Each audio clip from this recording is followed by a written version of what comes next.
You know Ra, you know Apollo, you know Helios. But there was another sun god, one that an entire civilization of over 10 million people worshipped for centuries. A god so important that his people literally called themselves his grandchildren. A god whose name meant the giver. A god who was written into one of the greatest epic poems of the medieval world. And almost nobody in the West has ever heard of him. His name was Dazbog, and this is his story. Before we talk about Dazbog, we need to talk about the people who worshipped him, because most Americans know almost nothing about them. The Slavs were one of the largest ethnic groups in ancient Europe.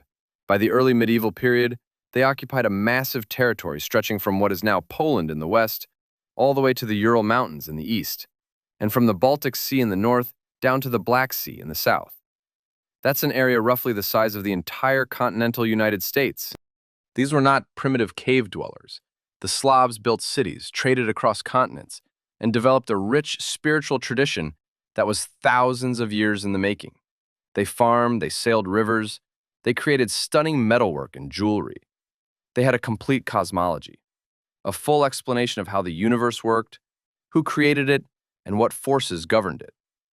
At the center of that cosmology was something every human civilization has worshipped since the beginning of time, the sun. And the god of that sun was Dazbog. Let's start with the name itself, because it tells you everything you need to know. In Old Slavic, Daz, or Daj, comes from the verb to give, and Bog means God.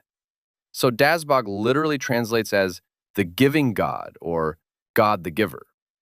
Think about that for a second. Out of everything they could have named their sun god, the destroyer, the burning one, the blinding light, the Slavs chose to call him the giver, because that's exactly what the sun was to them. Not a threat, not something to fear, a provider. The sun gives warmth. The sun gives life. The sun makes crops grow and rivers thaw and children survive the winter. The sun gives everything. This tells us something fundamental about how Slavic people saw their relationship with the divine. Their supreme solar deity wasn't a warrior or a judge. He was a giver, a provider, almost like a cosmic parent. Now, where does Dazbog fit in the Slavic god hierarchy? Because the Slavs didn't just have one god, they had a whole pantheon, similar to the Greeks or the Norse. At the top was Perun, the god of thunder and lightning, the protector of warriors and princes. Think of him as the Slavic equivalent of Zeus or Thor. He was the official state god, the god of the ruling class. But Dazbog held a different kind of power. He wasn't the god of kings, he was the god of the people. According to Slavic mythology, Dazbog was the son of Svarog, the god of the sky and celestial fire, who was essentially the creator, the smith who forged the universe. So Dazbog is solar royalty, the child of heaven itself. And here's where it gets really interesting. There's a famous medieval Russian epic called The Tale of Igor's Campaign. Written in the 12th century, it's basically the Slavic equivalent of Homer's Iliad. And in that text, the Russian people are referred to as the grandchildren of Dazbog. Not servants, not followers, not worshippers, grandchildren. The Slavic people saw themselves as literally descended from their sun god. He wasn't just something they prayed to, he was family. So what was Dazbog's job? What did he actually govern? First and most obviously, the sun. Dazbog drove the sun across the sky each day, similar to Apollo and his chariot in Greek mythology. Some Slavic traditions describe him riding in a golden chariot pulled by white fire-breathing horses, crossing the sky from east to west. In the morning he was young. By noon he was at full strength. By evening he was old, and then he died, and was reborn the next morning. Sound familiar? Almost every sun god in human history follows this same cycle, because humans have been watching the sun rise and set for as long as we've existed. Dazbog was the Slavic version of that universal story. But Dazbog was more than just the sun in the sky. He was the god of wealth and prosperity, because in an agricultural society, the sun literally equals wealth. No sun means no crops. No crops means no food. No food means no survival. The sun was the original economy. He was also the god of fire in its life-giving form, not the destructive fire of a war or a forest burning, but the warm fire of a hearth, the fire that keeps your family alive through a Russian winter that can hit minus 40 degrees.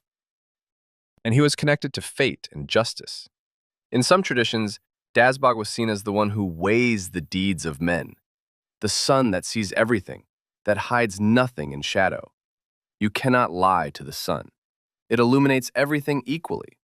To really understand Dazbog, you need to understand how the Slavs saw the structure of the universe, because it's different from how we think about it today, and it's genuinely fascinating. The Slavs believed in three worlds, stacked vertically. At the top was Prav, the realm of the gods, the perfect divine order, the place of light and celestial fire. This was Dazbog's home. In the middle was Yav, the living world, the world we inhabit right now, the world of humans, animals, and nature. At the bottom was Nav, the underworld, the realm of the dead, ruled by Veles, the god of the underworld. Every day, Dazbog made a journey that connected all three worlds. He rose from Nav in the morning, crossed Yav, our world, during the day, and descended back into Nav at night. He was the living bridge between the realms of the dead and the realms of the gods. This is why sunrise and sunset were sacred moments. They weren't just beautiful. They were the moments when the boundary between worlds was thinnest, when Dazbog passed through, when prayers were most powerful. If you've ever watched a sunrise and felt something you couldn't quite explain, something that felt almost spiritual, you were experiencing exactly what ancient Slavic people experienced. They just had a name for what was crossing the sky. How did people actually worship Dazbog? What did it look like in real life? The most important thing to understand is that Slavic paganism was not practiced in temples.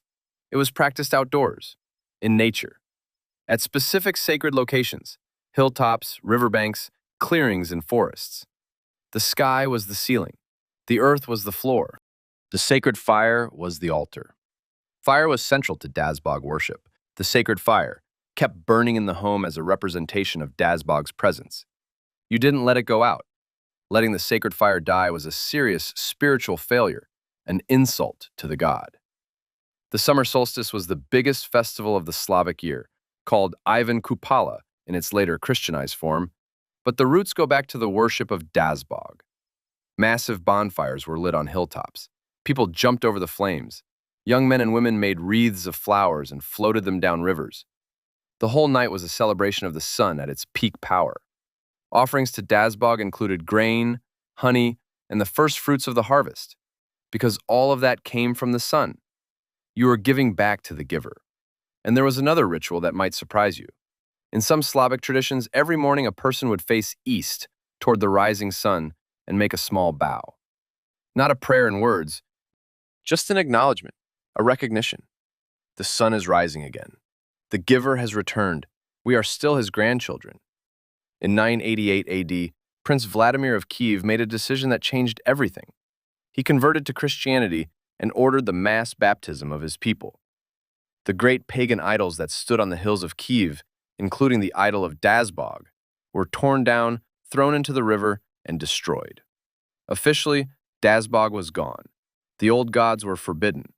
Churches replaced shrines. Priests replaced the pagan volks. But here's what's fascinating about religion. You can destroy the idol. You cannot destroy the feeling behind it. Dazbog didn't disappear. He transformed. He merged. His golden attributes, his association with warmth and giving, were gradually absorbed into the image of Christ, the light of the world, the one who gives life eternal. His solar symbolism survived in the decorative patterns on churches, in folk embroidery, in the carved wooden ornaments that Slavic people put on their homes for centuries. And Ivan Kupala, the midsummer festival that was his celebration, never really stopped. People still celebrated it through the medieval period, through the Tsarist era, through the Soviet Union. In Russia, Ukraine, Belarus, and Poland today, people still light bonfires and jump over flames on the night of Ivan Kupala. They don't always know why, but the ritual survives. Dazbog is gone, and Dazbog is everywhere. So the next time you watch a sunrise, and I mean really watch it, not just glance at it through a car window, think about this. For thousands of years, hundreds of millions of people across the largest landmass in the world watched that same sunrise. They felt the same warmth you feel on your face. They had the same instinct that something important and something sacred was happening. And they gave it a name, the Giver, Dazbog, the grandparent of an entire civilization. Ra had Egypt, Apollo had Greece, Thor had Scandinavia, Dazbog had the entire eastern half of Europe, and almost nobody in the West knows his name. Now you do. If this video gave you something, subscribe because we're going deeper into Slavic mythology every week. Next time we're looking at Veles, the god of the underworld, and why he might be the most misunderstood deity in all of Europe.